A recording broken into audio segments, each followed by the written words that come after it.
내가 돌이켜 가서 이 큰 광경을 보리라. 떨기나무가 어찌하여 타지 아니하고 하니 그때에 여호와께서 그가 보려고 돌이켜 오는 것을 보신지라.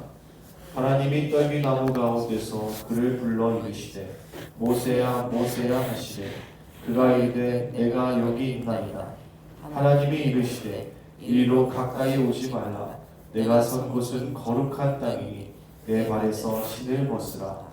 또 이르시되 나는 내 조상의 하나님이니 아브라함의 하나님 이삭의 하나님 야곱의 하나님이니라.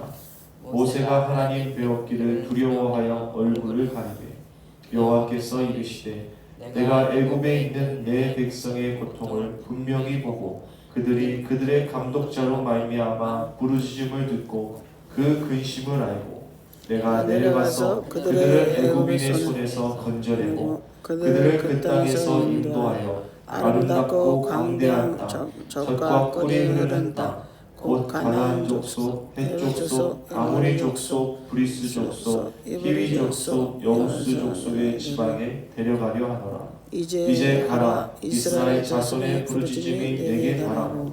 애굽 사람이 그들을 괴롭히는 학대도 내가 보았으니 이제 내가 너를 바로에게 보내어 너에게 내 백성 이스라엘 자손을 애굽에서 인도하여 내게 하리라. 모세가 하나님께 아뢰되 내가 누구이기에 바로에게 가며 이스라엘 자손을 애굽에서 인도하여 내리이까. 하나님이 이르시되 내가 반드시 너와 함께 있으리라. 내가 그 백성을 애굽에서 인도하여 낸 후에 너희가 이 산에서 하나님을 섬기리니 이것이 내가 너를 보낸 증거니라. 아멘. 오늘 우리가 읽은 본문은 하나님께서 모세를 부르시는 장면이 담겨 있습니다. 모세의 인생은 40, 40, 40 이렇게 나눠서 볼 수가 있습니다. 왕궁에서의 40년, 또 도망자 신세로 40년, 또 다시 애굽으로 가서 이스라엘 백성을 출애굽시키고 가나안으로 인도하는 그 40년 이렇게 볼 수 있습니다. 어제 우리가 보았던 그 이제 모세가 장성에서 왕궁에서 지내는 모습, 근데 거기서 쫓겨나는 모습. 그리고 오늘 1절에 들어와서 또 40년이 흐른 거예요. 그 미디안 제사장 루엘이라고 어제 나왔고 오늘 이도로라고 나왔죠. 동일한 인물입니다. 미디안의 제사장 이도로의 집에서 40년 동안 보냈던 그 도망자 신세였던 모세에게 하나님께서 찾아오셔서 신실하신 하나님께서 자신의 언약을 지키는데 모세를 부르시는 장면을 우리가 볼 수 있는 것이죠. 오늘 1절은 이렇게 시작합니다. 모세가 그의 장인 미디안 제사장 이도로의 양떼를 치더니 그떼를 광야 서쪽으로 인도하여 하나님의 산 호렙에 이르매. 미디안 지역은 광야 지역입니다. 그 광야에서 모세는 매일 하루하루 무엇을 하며 살았죠? 양떼를 치면서 살았습니다. 양떼를 치면서. 모세가 이 양떼를 광야에서 치면서 무슨 생각을 했을까요? 뭐 초목이 그렇게 풍성한 곳도 아니고 광야에서 처가살이를 하면서 도망자의 신세로 양떼를 치는 모세의 형편은 참 별 볼 일 없는 인생이었을 것입니다. 자기가 자신의 처지를 생각해도 별 볼 일 없고 뭐 그렇다 할 일들을 꿈꾸지도 못하고 그냥 여기서 내 인생이 끝나는가 보다, 이렇게 내 인생이 끝이 나는가 보다 하고 양을 쳤을 것 같아요. 그 모세의 모습을 이 출애굽기 모세가 하나님의 성령의 감동을 썼잖아요. 그 모세 자신의 모습을 오늘 1절에 보면 호렙이라고 표현했어요. 호렙산. 분명히 이제 하나님의 산 호렙이라고 했는데 이게 굉장히 어울리지 않는 단어의 조합입니다. 왜냐하면 호렙이라는 뜻은 건조한 폐허라는 뜻이. 그러니까 폐허. 그러니까 아무것도 없는 거예요. 아무것도. 그러니까 소망이 전혀 없는 그 상태에 모세는 뭐라고 썼어요? 하나님의 산이다 이렇게 표현했어요. 그 당시 하나님의 부르심을 받았던 모세의 형편이 호렙과 같았을 것 같아요. 폐허처럼 아무런 소망이 없고 그냥 여기서 끝이 나는구나 라고 생각했지만 그곳에 누가 임재하십니까? 하나님께서 임재하시고 하나님께서 모세를 만나 주시죠.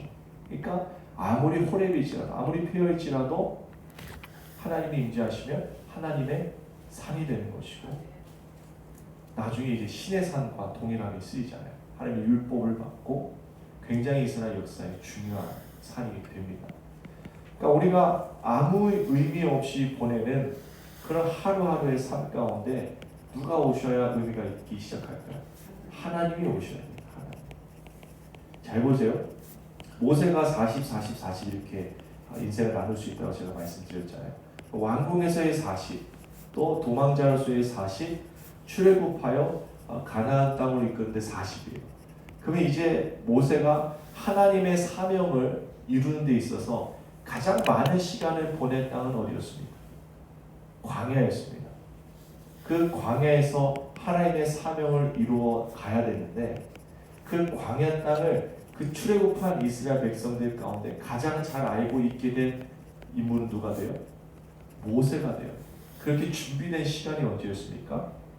도망자 신세였던 이 40년이었어요.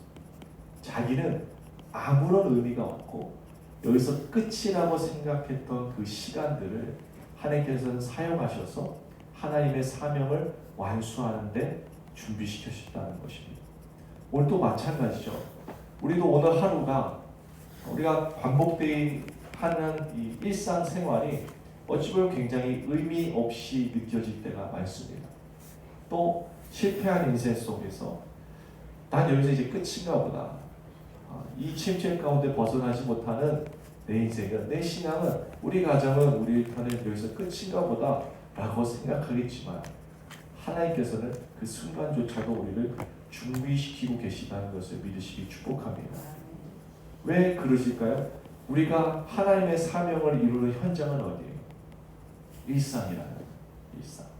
하나님의 사명을 이루는 곳이 광야였던 모세와 같이 우리를 향한 하나님의 사명, 하나님의 꿈을 이루는 곳은 우리의 가정이고 우리의 일터고 세상, 우리가 많은 시간을 보내는 그 일상이란 말입니다. 그 일상에서 하나님께서 우리를 준비시키고 계십니다. 그래서 우리가 그곳에서 하나님이 나를 준비시키신다는 것을 알기 위해서 우리는 그 일상 가운데 임재하시는 하나님을 찾고 경험해야 하는 것입니다. 오늘 2절에 보면 이렇게 시작하죠. 여호와의 사자가 떨기나무 가운데로부터 나오는 불꽃 아래서 그에게 나타나시니라. 떨기나무는 그냥 한 그루, 그냥 귀한 나무 한 그루 있는 것이 아니라 이 광야, 지금 모세가 서 있는 그 광야에서 아주 흔하게 볼 수 있는 나무입니다. 근데 그 아주 흔하게 볼 수 있는 나무에 누가 임재하셨어요? 하나님이 임재하셨다. 그리고 그에게 나타나셨다. 마찬가지죠. 우리도 오늘 하루 일상 가운데 누가 임재하실까요? 하나님이 임재하십니다. 하나님은 모든 만물 가운데 충만하신 분이신 줄 믿습니다. 그 하나님께서 일상 가운데 우리에게 나타나셔서 말씀하시기 시작한 거죠. 특별한 집회의 시간, 어떤 특별한 집회 중요하지만 우리가 정작 하나님의 말씀을 들어야 하는 것은 어딜까요? 일상이라는 거예요. 매일 그래서 말씀을 읽고 매일 그래서 기도를 하며 이 성령을 따르는 삶이 중요한 게 뭐예요? 오늘 하루 나의 일상 가운데 하나님 무엇라 말씀하시는가 우리가 귀를 기울인 건 아니겠습니까? 그럴 때 그 음성을 듣고 우리가 반응하게 되기를 예수님 이름으로 축복합니다. 그럴 때 하나님의 역사가 이루어지는 것이죠. 이제 오늘부터 해가지고 금요일까지 하나님께서 모세를 부르는데 모세가 어떻게 반응하죠? 싫다 그래요. 못 가겠다 그래요. 안 될 거라고 얘기해요. 그게 금요일까지 이어져요. 금요일까지 막 안 돼요. 하나님 가라. 안 돼요. 막 이런 싸움이 이루어지는데 하나님께서는 지금 모세에게 자신의 사명을 알려주면서 뭐라고 얘기하십니까? 그 사명을 이루는 건 바로 하나님 자신이다라고 말씀하시죠. 그리고 그 하나님 자신께서 누구와 함께 하신다고 말씀하세요? 모세와 함께 하겠다. 그래서 8절에 보면 이렇게 얘기해요. 7절부터 보시면 이렇게 하죠. 여호와께서 이르시되 내가 애굽에 있는 내 백성의 고통을 분명히 보고 그들이 그들의 감독자로 말미암아 부르짖음을 듣고 그 근심을 알게 되었다. 그러니까 8절에 하나님이 뭐라고 말씀하세요?